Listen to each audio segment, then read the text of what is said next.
Hello friends, இது வந்து கஸ்தூரி ரங்கன் ரோடில் ஆக்சுவலி எப்படி போனோன்னா பஸ் ரூட் என்னென்னா சோலா ஷெரட்டனில் இறங்கிடணும்.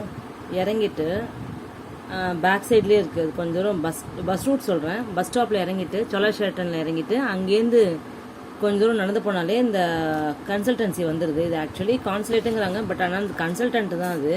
நான் போய் பார்த்துட்டு வந்தேன், ப்ரோஷர்ஸ் இதெல்லாம் வாங்கிட்டு வந்தேன், பேம்ப்ளெட்ஸ்லாம் கொடுத்தாங்க. ரஷ்யாவில் படிக்கிறதுக்கு இது வந்து ஒரு கைட்லைன்ஸ் நம்மளுக்கு. இது வந்து உங்களுக்கு வேணும்னா நீங்கள் யூஸ் பண்ணிக்கோங்க. இது வந்து எப்படின்னா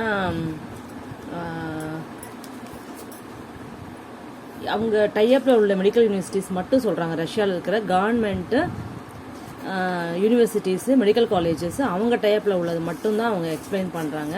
எல்லாத்தையும் அவங்க சொல்கிறதில்ல. நம்மளுக்கு தேவையானது அப்படின்னு கேட்டால் அவங்க இல்லை, நாங்கள் இது மட்டும் தான் டீல் பண்ணுறோம் அப்படின்னு சொல்லிட்டு சொன்னாங்க. அதுக்கு வந்து அதுக்குண்டான சர்வீஸ் சார்ஜஸ் எல்லாமும் சொன்னாங்க. உங்களுக்கு வேணும்னா நீங்கள் வந்து போங்க. அந்த இடம் எங்கே இருக்குன்னா வந்து கஸ்தூரிரங்கன் ரோடு அப்படின்னு போனாலே நம்மளுக்கு அது வந்து லொக்கேஷன் நம்ம கண்டுபிடிச்சிட முடியுது. இங்கேருந்து நான் எப்படி போனேன்னா, இங்கேருந்து பெரம்பூர் போயிட்டு பெரம்பூர்லேருந்து இது போயிட்டேன், சோலாவில் இறங்கிட்டேன். சோலாலேருந்து 27D பிடிச்சி ஃபஸ்ட்டு பட்டினம்பாக்கம் போயிட்டேன் தெரியாமல். அங்கே இல்லை அந்த ஆஃபீஸ், அங்கே வந்து விசா கிளாரிஃபிகேஷன் மட்டும்தான் இருந்தது. அதனால் திருப்பி நான் கேட்டேன், கல்ச்சுரல் சென்டர்னு சொல்லிட்டு வேறு இடத்துல சொன்னாங்க. அதான் அந்த சோலா ஷெரட்டன் ஷாப்பிங்க்கு பின்னாடியே பேக் சைடே இருக்குது இந்த ஆஃபீஸ். இங்கே தான் ஆக்சுவலி போனோம். இங்கே தான் நம்ம கிளாரிஃபிகேஷன் அப்ராட் ஸ்டடீஸ் பற்றி, மெடிக்கல் காலேஜஸை பற்றி கேட்க வேண்டியது இந்த சென்டரில் தான்.